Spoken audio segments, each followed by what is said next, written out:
John, we were having a chat before about the state of the Premier League. State of it. The rules, the spending rules, PSR, the cartel, the top six, the big six, the media bias, the agenda, etc., etc. And this is a conversation we've had privately, God knows how many times, and felt like that's a podcast, to be honest. Now, we're Villa fans. Most of you listening will be Villa fans. This is the Claret and Blue podcast. However, if you're not a Villa fan and you're not one of the big six club fans, mobilise with us. You'll probably feel some of this. If you're Brighton or West Ham or whoever, you may not be feeling this directly now. But if you ever want to get into Europe, you will have to deal with it like we are. Yeah. If you're a Newcastle fan, you feel it as well. So this is a bit of a moan, a bit of a whinge, however you want to describe it. But it's that, I don't know, sense of injustice or whatever feeling it is. It is injustice, I think. And we've had a few of these comments, to be fair, on the post-match show that we did, of like, I just feel almost like an apathy towards the Premier League. Villa had a poor end to last season on the final day. We've not been able to spend properly throughout the summer. And then we've had a poor performance on the opening weekend. Yeah. And it's just a feeling of, I'm just not excited about football anymore, or the Premier League as a league, as a product. And it just feels, something feels off about it. People who know me know that I'm like, that guy just doesn't stop watching, listening, reading, anything to do with football, that's him. And that will continue to be me. But just with the Premier League, like you say there, you feel like, I don't know, I was like Man United, Arsenal yesterday. I will give all my attention to that. I'll watch the build-up. I'll watch the post-match. I'll watch loads, because I still enjoy watching football, and I love like Tottenham Man United last season. Oh, that's like, wow. Not because of the two teams and that they're part of the commercial six. It was more of there's a lot of jeopardy involved here. Yeah. I'm getting to the point where I'm a bit like, what is the jeopardy of Man United finishing 16th or wherever they finished? It's just getting to the point now with the Premier League. These six clubs wanted to ruin English football, right? Let's have it right. They all wanted to go. They all said they were going. That was their decision, European Super League. Whatever happened after that in terms of fines or blah, blah, blah, we all know, or all knew at the time, it was just going to be a slap on the wrist. Yeah, of course. Because we need you. You are the product. Yeah.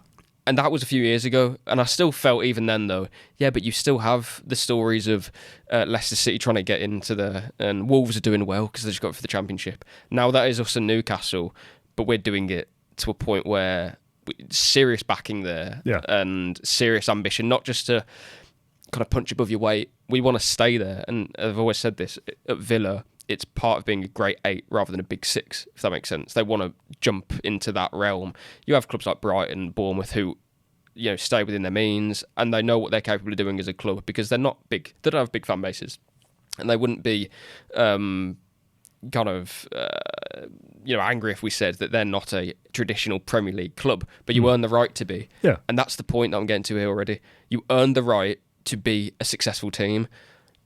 Right now, can Villa earn that consistently when you have other clubs who, for me, shouldn't earn the right to spend £70 million on your striker, £50 million on Cunha, 60 million, whatever it is, on Mbeumo? You finish 16th, and I turned on the radio yesterday, and a Man United fan, I'm from Wrexham, and it's like, okay, well, firstly, you can support, who you want. It doesn't really matter where you live. If your dad's a United fan, where you've been born into it. No, I also support Wrexham. Okay, there's a problem there.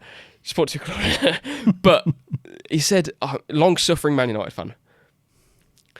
Long-suffering Man United fan. Right, so let's break this down. Okay, so you used to win a lot of league titles, and yeah, your owners, you all hate them or whatever. Well, you finished 16th, though. What is suffering from finishing 16th for Man United? It's not getting into European football, because everything else, they can still do 70 million, and I've just said, spend so much money on these players that we should be able to buy. And I understand there's an attraction, like Mbeumo, for example, wants Man United. That's fine. And, if a player wants to go there, I'm not saying Man United all of a sudden, don't go. They're still, for me, the biggest club in England and one of the biggest clubs in the world. And they will be for a long time unless they, continue to really underperform. But the point I'm trying to make here, just from the start, yes, financial rules exist, but also, it's wearing you down now to a point where, I'm not saying those clubs, it's one thing having those clubs spend money, but then we can't spend money. Why? Because your revenue, okay, well, what does that mean? Oh, it means that, it's to help you sustain in the future. Okay, we have no debt. Man United's debt, I don't even know what the number is, but it's got a lot of zeros next to it. Like, that isn't right. So that's the first gripe that I'm going to bring to the table. It's the financial rules, but we know that already. Well, and the Man United thing specifically, and this isn't just about them, but they're almost the poster boys for this model of do what the you want, basically. Yes. Oh, we're going to go bust by Christmas if we don't make some changes. We're going to have to cut back on free meals for the staff and all that crap. Yep. Well, if that's true, you shouldn't be able to spend 200 million on transfers then. Those two things can't be true of the same club, right? So, and I don't think, I mean, it's kind of sporting integrity, I guess. If you finish 16th, should you be able to spend money to make yourselves better? Yeah. If you have the means to do so, go for it. Exactly. Man United, spend your money. But if you're in massive amounts of debt and are cutting staff and doing all these different things, that's a problem that you got yourself into in the first place by massively overpaying transfer fees for crap players, massively inflated wages, and then underperforming for several years in a row. That's your fault. Can you fix it? Yeah, 50, 60 million, sound. If you can spend that, good for you. But you shouldn't be able to spend 200 million if you finish in that position, and then not allow clubs who finish 4th, 5th, 6th, whatever us and Newcastle have done over the last few years. You have money. You can't spend it, though. But we finished 4th. Yeah, it doesn't matter. You don't sell enough shirts. Your stadium's not big enough. Well, we can't get those things better if we're not allowed to be better. It doesn't matter, right? If you finish 4th, 5th, top 7, whatever, Forest, Palace have won something, you should then be able to go and spend a little bit more freely. Again, not ridiculously. I'm not suggesting Villa should go and spend 500 million this summer. No. But should we be able to reinvest the Jacob Ramsey money? Yeah, it's pure profit, no? We've been told for year after year, as distasteful as it is, homegrown talent, pure profit, great for your books. Do that, guys. That's good for you. But we've done it now. Oh, you can't spend it. And we must also bring UEFA into it as well, because their rules are what are holding Villa back too. In hand, they will say, or UEFA's, sorry, they say that they don't... They're not killing themselves. This isn't to promote competition, but it's to help clubs stay kind of sensible and within their means. But that does not promote ambition whatsoever. It just the Premier League in their I forget what it on the website, whatever it says in there. This is to promote aspiration of clubs. Are you joking me? So you're looking at, for example, I don't know, team gets promoted from the Championship. Oh, we've got big ambitions and big plans to consistently compete in Europe. What do we need to have? We need to have a world-class manager, because that's what Unai Emery is to Aston Villa. How do we get a world-class manager? You win matches. How do you win matches? Spend money. Oh, no, wait, we can't now, because we spent money last summer. What do we do now? We have to sell your players. What world-class manager wants to come to us? We just got promoted from the Championship. What's Villa's selling point? That they're a huge club, big stadium, big tradition, a lot going for it, huge fan base, all those different things. Why can't they be part of the Big Six? Because for 10 years, they haven't been allowed to build revenues like Tottenham. Won't talk about Tottenham just, in total terms, because they're in London. They've got a massive stadium. So that's like, well done Tottenham, well done Daniel Levy. That's fine. For Villa to do that, they would have to do it in a different way. But it does not happen overnight. Villa cannot, in the space of 2 years, completely change their revenue streams and be this absolute powerhouse that just churns out money all the time like the Big Six do.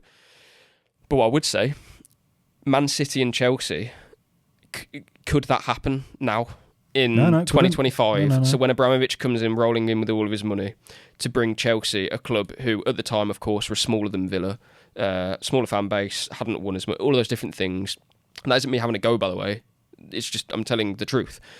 Villa at the time, again, bigger than Man City. Like Villa as a football club, if you did what happened to Man City then, but with Aston Villa, Villa would be that team now, right? Or something like that. I'm not saying they would win all the league titles and whatnot, and they'd reimagine Aston and Witten like they did with Eastlands and all those different things. Forget that for a minute. I just mean the money that can be spent. They got in at the right time. Got in at the right time.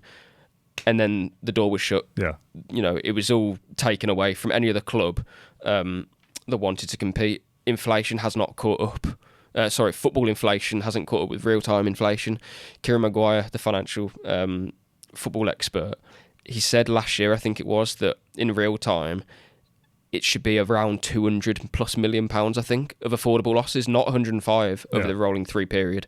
That's a massive difference. Yeah. So one of the key things when we talk about these rules, just the Newcastle fans particularly, because we're the ones who have kind of felt the pinch more than anyone. Yeah, because we are. You got Man United, Arsenal, Liverpool, and Chelsea. No, Man United, Arsenal, Liverpool. Well, to be fair, it wasn't a top six, was it, at one period? It was the top four. No. It was Man United, Tottenham, Arsenal and Liverpool, and then Chelsea got into that with Mourinho. Tottenham, Chelsea and Man City have all got in there in different ways. Yeah, exactly. So it became a six because of that. Mm-hmm.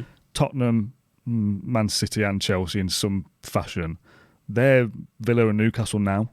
If we were allowed to spend, we would just go straight up there because we'd be allowed to do what we want, basically, because that's what they had. We would then win more matches, win trophies, get to Champions League finals, then build our stadium bigger, sell more shirts, we'd have a possibility to do that. Yeah. You'd have all those things that then when the rules change, you go, well, we're in a good position now because we've got all this kind of great infrastructure around us. We got in at the right time. Villa didn't get a chance to do that because we didn't spend money in the right way 15 years ago or whatever. That's fine. We didn't run things properly back then, and then we got relegated. But when you do get back to it, it shouldn't be a closed shop of, well, we've got our top six now, and the other 40, do what you want. And you have a nice season, but don't get too big ideas because you stay where you are. Yeah, and Big Six fans, they'll be saying, like Tottenham fans or Man City fans watching this, hi, Chelsea fans too, and they'll be saying, well, yeah, we got in the right time, well done us. And that's fine. But there was never a closed shop for you. That's the point. You got in at the right time. Well done. No one's taken that away from you. I'm not saying that investment in the Premier League is a bad thing. I'm not. Don't get me wrong. I think it depends who it is. I would say that, but I'm not going to go into that. But the point I'm trying to make is Chelsea, Man City, when it happened to you guys, put yourself kind of in our position now, you would get to a point where you just can't spend more. You would have 2 summers of spending and then think, actually, we're now going to have to sell our key players, make £285 million of player sales in the space of 3 years. Yeah, like a short space of time. Like it's try utterly ridiculous. Right. Like the more you talk about it, I'm hoping that people from outside clubs can recognise we're moaning about something that would have happened to you. If it happened now for you, if that makes sense. Yeah. And if you're like now is supposed to be Villa's time to get back in the saddle and really compete at the top of English football again, and we are doing that to a point, but we could be doing it much more. And I did a piece saying Villa have done all of this. They've finished in the quarterfinal of the Champions League, finished 4th under Emery, the 4th best team in England for 2.5 years. Quarterfinals of the Champions League. We're doing that. Now imagine if we could actually spend money properly. Yeah. Yes, we pay big wages because you have to get good players into your football club to improve yourselves. But if we could really spend money and, more importantly, keep the players who you want to keep, imagine what we could do now. If we could operate like our rivals, just to a point of having a bit more flexibility, we'd be a problem. Newcastle would be a problem. And I'm the first person to say, don't let Newcastle spend £500 million every summer because they can, because they have infinite wealth, essentially. There has to be rules and regulations. But if it's not going to catch up with inflation, it's pretty simple to everyone, right? That we're being far, far more restricted than what Chelsea and Man City ever were. Oh, yeah, 100%. And that, I really don't think could happen now. Don't get me wrong, Chelsea live in a really expensive part of London, great opportunity for footballers, all those different things. So maybe their ascent could have been quicker than Villa's, but I'm not trying to say that we would have done what Chelsea have done. Far from it. It's just the point of we do not have the same opportunity. Yeah. That's the point, and that's what's so grinding. We'll kind of get onto different parts in a minute, but the kind of salient point for me is that whatever the comeback is from Big Six fans of, raise more money then, get a better sponsor. Yeah, but even that wouldn't allow everything that we want because we would still have to sell players because you can't just bring in completely different new sponsors or whatever it may be, build a new stadium, do all these different things. It's all tied together. It doesn't happen overnight. This is a long process. It's all tied together, right? Let's say, I don't know, Coca-Cola, they want to sponsor Villa for 50 million a season. You have to be in the Champions League then. Exactly. It's going to be one of the biggest sponsorship deals ever. We'll do a 10-year deal. It's a massive amount of money. Congratulations, Aston Villa. There you go. Now you can spend. But Coca-Cola aren't interested in 7th place Aston Villa, who punch up a little bit and then go down a little bit. And you know what I mean? They want the biggest clubs, the Chelsea. Why did Chelsea... They're only the biggest clubs because they got a chance to be the biggest club back in the day. Why did Chelsea and Man City get good? They spent loads of money on football players. Why did Aston Villa get good? They spent money on players and then had to sell lots. Yeah. The reason why we're good is mainly because of our manager and our football department working so well as a team. That's our difference. If we didn't have Unai Emery, we wouldn't be here. Yeah. And that's the same again for Chelsea yeah. and Man City. If they were in our position and didn't have Unai, they would not be where we are. Do you know what I mean? So that's our difference. To be good on the pitch, you have to spend money to get better players and pay bigger wages. That's exactly what Chelsea Man City did. And then they got to a point, as you say there, Dan, where they are really competitive. Okay, more sponsors. It's more attractive to sponsor Manchester City and Chelsea. That's just how it works. It'll be much more lucrative for those sponsors to sponsor Villa if we're consistently in the Champions League. Yeah. But that is not really a reality for us when we can't spend money on players and keep our good ones. And why is that? Because, as we just said, inflation hasn't caught up in football. The rug's been pulled from under us. You can't get to that closed shop. You can compete so well, and we have. Again, 4th best team in the Premier League under Emery. Better than Chelsea, better than Newcastle, better than Tottenham, better than Man United. But you can't spend money because, as you said, you're not selling enough shirts. And although you have no debt and that your owners are funding it and all those different want things. to. Yeah, the only thing you would say is the contrary, and what people are probably shouting at who aren't Villa fans, it would be, yeah, but what if the owner sells tomorrow? Who's going to take that on? Well, I would look at it a different way. If we can get to a point where we are a consistent Champions League club or wherever it may look like, that is a very good opportunity for almost any businessman to take it on. There'll be another one that comes after Nassef Sawiris would not be selling to a, someone who has a lot of money still, but someone who can't take it on. You're not leaving the club in the lurch, sort of thing. Our owners are massive billionaires. You don't sell it to the local car dealership who've got 5 million and are big, rich, but not football rich. If you're a successful club, you are sold to another owner that goes, I can make them even better. So that's, I want to say it's a non-argument, but it's not. It isn't really. No, and to me. Yeah, But it's not just about the money for me though. This whole argument. That's kind of, should we draw a line on the money there? Because we know the financial rules are frustrating, but actually the reason why we wanted to do this video was actually more born out of, I don't know, it's just a big, what's the point? What is the Premier League? Yeah. Like I watched Man United Arsenal, or most of it, and just a massive build up. Gyökeres versus Sesko, these big money signings, and who's going to be the best one, and get involved, and massive debate. And it's like, I don't really care, to be honest, about either of them. Like, they might score a few goals, whatever. Like, and maybe I'm not the best person for this because I care about Villa. I don't really care about the Premier League as a product, and I don't watch every single game that's on TV. I'll watch most if I can, but I'm not like, oh, this game's on at 2 and I have to watch all of that, and then this is at 4:30 and I have to watch all that as well. Like, if I'm around, I'll watch it, right? If Villa, absolutely, every single minute, apart from pre-season. I'm not the audience for this anymore, is how I feel about it. Well, maybe. I don't know. I feel like times are changing, that if you're not one of these big clubs that bring in the audience... So now we're talking about revenue in a different way, that Sky, TalkSport, The Guardian, whoever, they need to be making money. We know how it works. We work in the industry. Exactly. Yeah. We're focused in this area. So Villa is our club that gets us that. But if not, and you're a national thing, the audience comes in for Man United, Tottenham, individual players like Grealish and Rashford and those kind of things, like a big name, they're the story. Arsenal, who's going to win the title? And you have these like season previews, predictions, M&F will do their big thing and it'll be top 6, bottom 3, player of the year. And if Villa aren't going to be in one of those segments, we don't get a look in. And we've done stuff. So if you're Fulham or Brentford, Brentford probably being talked about this year because of possible relegation, but those teams, Fulham, Palace, Bournemouth, Wolves, Everton... Are you getting more than a bit of a nod of like, well, David Moyes has spent well, I think, and they might finish 12th. Anyway, back to United. And this grinds me. I mean, yeah, again, I consume anything and everything pretty much to do with Villa and then wider Premier League, Championship, whatever it may be. I'm too obsessed. And I've obviously been really looking forward to the new season starting. Most previews, though, that I watched were...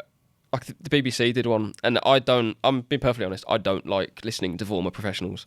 Like, I don't like listening to some of the...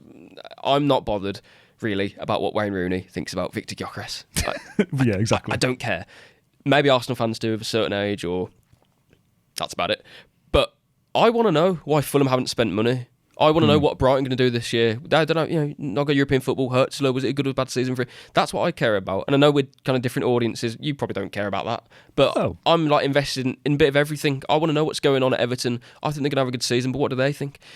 But if you go to any sort of, I don't know, again, like season preview, it's Man United and Tottenham were bad last season. How are they going to get on? I've heard about it for 6 hours beforehand. Yeah. And I love a certain podcast, and I love the people on it, and I listen to it, and I will continue to listen to it because they're brilliant.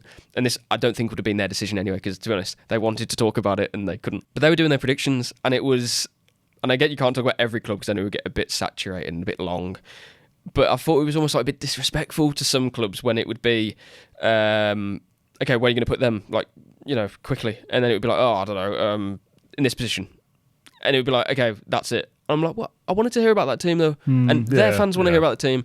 If that was my team, I'd feel like, so what is the Premier League? So as Villa fans, we kind of don't get included in that at the moment because we are interesting to a point. If we weren't, you'd be sure as if damn Emery it, wasn't here, we would be overlooked because we're at the table. They'll be 13th, forget about it. And like, don't get me wrong, Villa fans won't care about what West Ham are doing. I mean, I do, really, like, 'cause I'm invested in it. But the point I'm trying to make is the Premier League now just, and I know a lot of people will be like, well, yeah, it's been like this for a while, but it feels even more kind of pertinent now.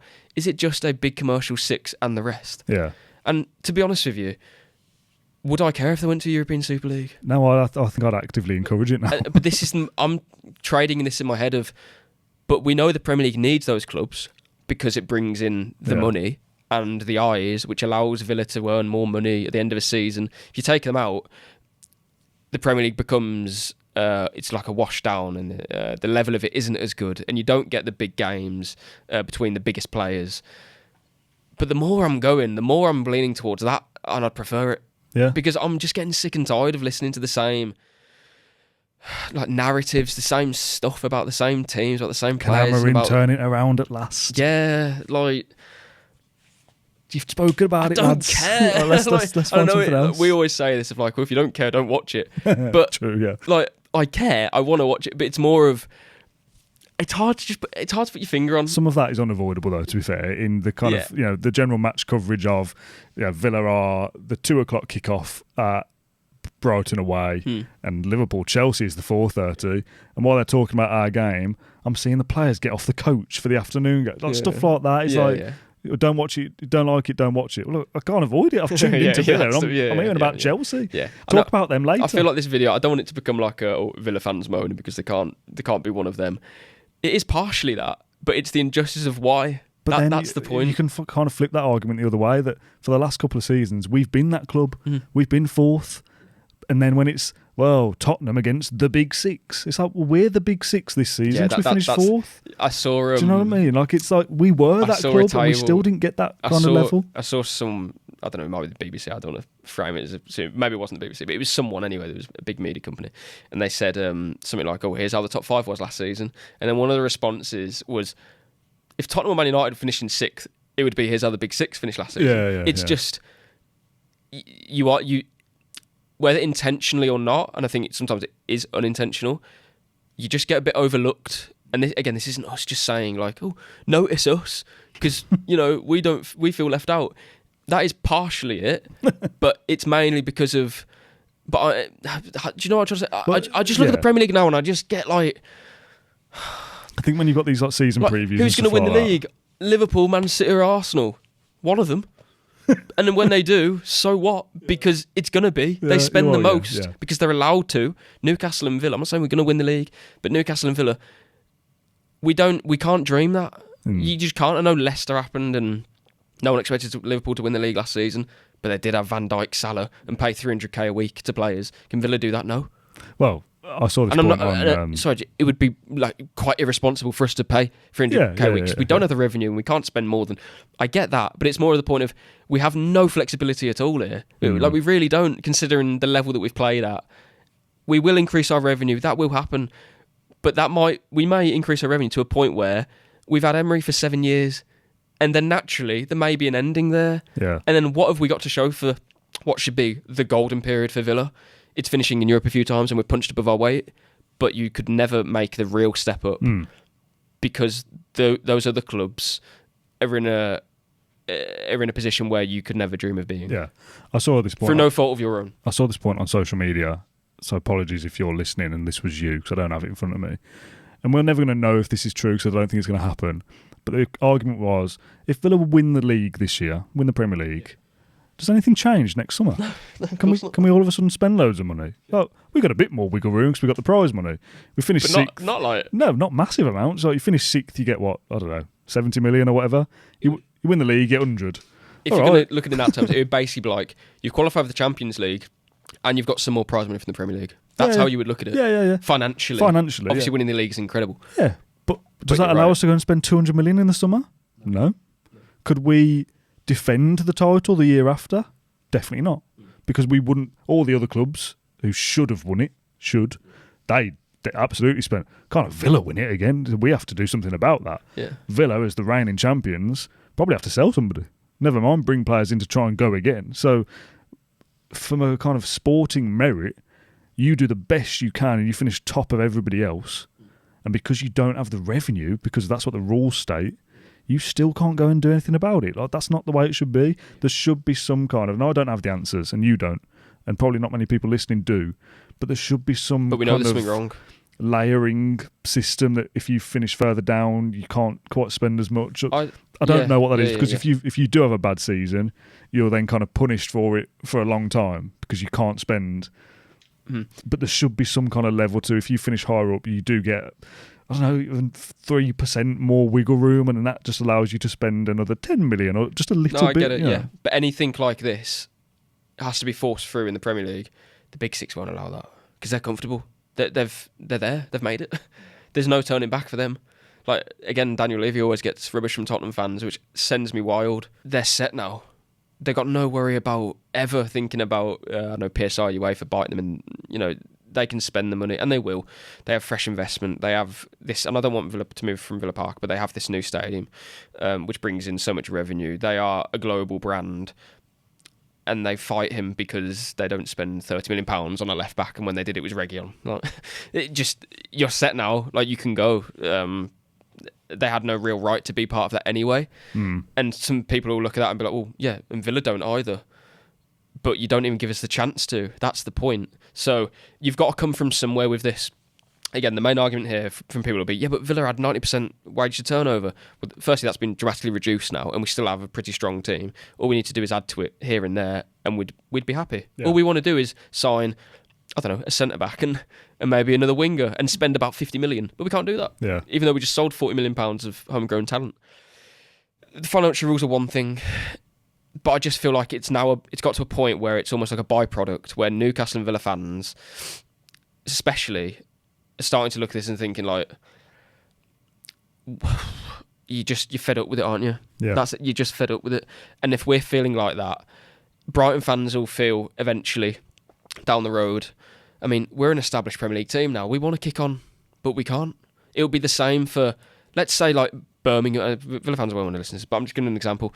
Birmingham, their ambition, building the stadium, spending money, it'll be like to be like where we are, competing for Europe. Can you do that? Yeah, you might be able to. And Blues fans will be kind of poking Villa. I get sometimes some of my mates in the chat say, oh, it's the PSR, whatever.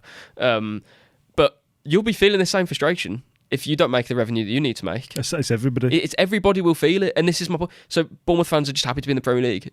But if you are there for another... like Palace, for example. Palace will get to a point, maybe it's even now, they've won the FA Cup, they're in Europe, but we've got So Eze. That's a bit like, okay, can stomach it.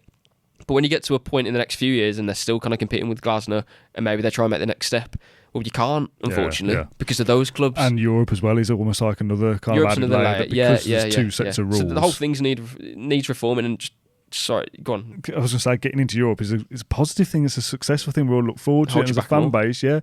But if Villa weren't in Europe now, we'd actually be able to spend a bit more and maybe get into it again. But it's like, okay, well, you can spend more to get into the competition that restricts you from spending more. Yeah. None of it makes sense. And my last kind of point of the financial rules is that what is the solution here? Is it the solution? And this never go through. But if we can't make the revenue we need to, then that's just as a club. That's maybe that's just on us. We're not as global as Chelsea, Manchester United, Liverpool. Yeah. We're not, and maybe we will never be. And that's fine. We just want more opportunity. And if that can't come, well then simply maybe you limit what they're spending, and that would never happen because the Premier League would never allow it. But something's got to give, because if Man United, Liverpool, all those different clubs are just doing that, Chelsea winning the World Cup, bang, like their revenues are going through the roof. Villa, we just can't simply get there. Okay, well the Premier League's just going to become that division where it's only about the big six. Yeah. And to be frank, it already is. I couldn't. But at least you get competition with Villa against St Emery, fourth best team. Yeah. We're still. It's just that we can't take that next step. But But in 20 years, if it becomes as it's looking, the big six is just going to be like that, and Newcastle and Villa are just, we can't take the next step. So what are we doing? The insinuation, I think, is that the Premier League or the product or the brand or whatever, they don't want that. They don't want somebody to come in and upset the apple cart because they like what they've got and predict the table. Liverpool, Arsenal, Man City, Chelsea, Arsenal, Spurs, they will be the top six. The rest of you do what you want. But what's the point then? If the best we can do is seventh, and Emery says we're not a contender for it and whatever, it's good to have the fight and to punch up above it, and us and Newcastle breaking that, great. Palace winning something, Brighton had a season in Europe, Wolves did it when they got promoted. Like, that's good, you want to see that. Because when that wasn't us, I would rather it be one of them than Tottenham or whatever. Mm-hmm. But if the aim is to get into Europe and win things, but you're almost discouraged from doing that because when you get there, you're almost penalised for it. Yeah. So, do we want to get there then? And it means, well, what are we doing? We've finished 12th then. That's it. Yeah, and my kind of final point on this is kind of what you're just saying there, but we're just getting, it feels like more now than ever, we're getting to a point where the big six, we know it's important, we know it is, but getting to a point where it's become almost, it's almost like the Premier League's eating itself a little bit here. Oh, 100%. Like, yeah. I mean, again, people will be like, wake up. But what I'm trying to say is their revenues are just going to do that.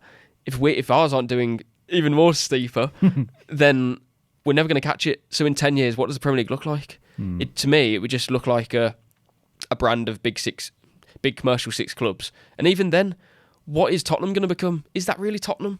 Or is it just a team in North London who have now got this spaceship and have got tourist fans?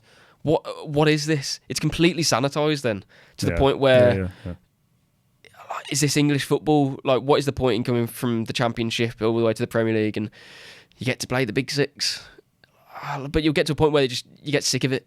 So I'm just in a place now where we know the rules and there's financial rules, but that's always been a thing and it will probably continue to be a thing.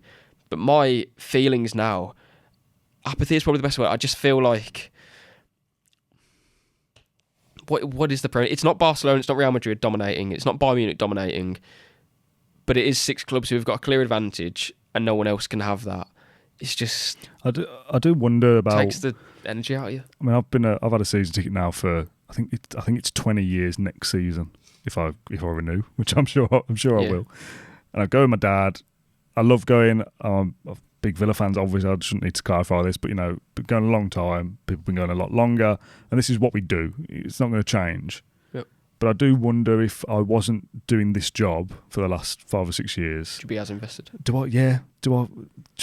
I getting to the stage where I'm running on empty a little bit and I think, I like going to the Villa, but I'm not bothered about the rest of it. Because there's too much away from the football. Yeah, exactly. That's what I mean. And it should be. I'm sure that feeling is amongst the fan base that what's the point of all this? It feels like the game you're playing is rigged, essentially. Yeah. And I don't mean corruption and all that. Clearly that isn't happening. But we don't have the opportunity that team has. Exactly. So they're cheating, basically. Like, I'm playing Monopoly with a group of people and you've got more houses than I have. Yeah. And I'm not allowed to... Well, I want to play with them as well. Yeah, what's going on here? John McGinn said... I'm being treated unfairly, basically. The rules are unfair. And they are. And again, Big Six fans will say, yeah, but our revenues are bigger than yours. We're bigger clubs. That's fine, but we don't have the opportunity to become that. That is... Go back to the same point. Chelsea, Man City, if you... Bring it to now. Can Abramovich do, or Sheikh Mansour, is it the Man City guy? It's probably a country beyond it. But Abu Dhabi, can they do what they could probably do it quicker than Villa maybe? But not to the extent, no. Not to the extent, not as quick as they have done it. And simply, it's the same situation as us.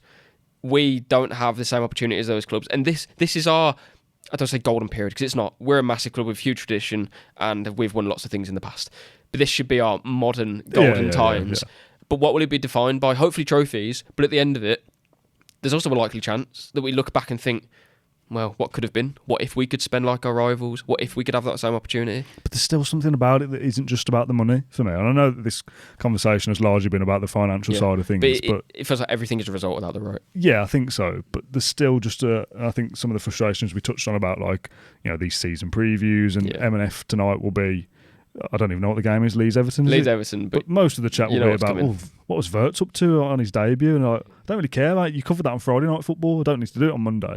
And I know that's the show, but do you know what I mean? I feel there's more of a sense of the product, the entertainment. The Premier League as a brand just doesn't feel right. And again, us working in it, we are more than aware. They will talk about that because there's more Liverpool fans watching this channel than there are Bournemouth or if this even was just Leeds. A Premier League channel, which obviously it isn't, we wouldn't be talking about Villa that much. Yeah. We'd be talking about the audience because we know that's where the audience is coming from. So I get it, but it's just not right. And this is why I go to fan channels a lot of the time. We're not a fan channel, we're a media company, but we serve the local audience as Birmingham Mail. But I go local now to, you know, if I want to know about Leeds Everton and what happened or whatever, or I want a reaction to it, do I turn on the TV or the radio? No. I go to what they say about it because I know that it will be unfiltered. It will be what they really think, just like us talking about Villa, having this unfiltered conversation about the Premier League. And that isn't a criticism of anyone who firstly works there or anything. That's not the point. But they have to serve their audience, Sky Sports' audience or other, you know, big media companies. Their audience is mainly of Big Six because there's more Big Six fans around the world. There's more Big Six fans in England. So we understand it. But that's like chicken or the egg, isn't it? There's only more of those fans across the world because they're able to win things. That's where I'm getting to. So this isn't a criticism of like, you know, why on M&F are they only talking about Liverpool and Man United? We know why. They're never going to talk about the high press that Marcus Silva had against Brighton. That's not happening. And we get it. But as you said there, Dan, it's like, well, how are we going to reverse that? Because to me, the Big Six feels like it's out of control a little bit. Oh, 100%. Man United finishing 6th, and the argument about United finished 16th, Spurs finished 14th or whatever. They had bad seasons.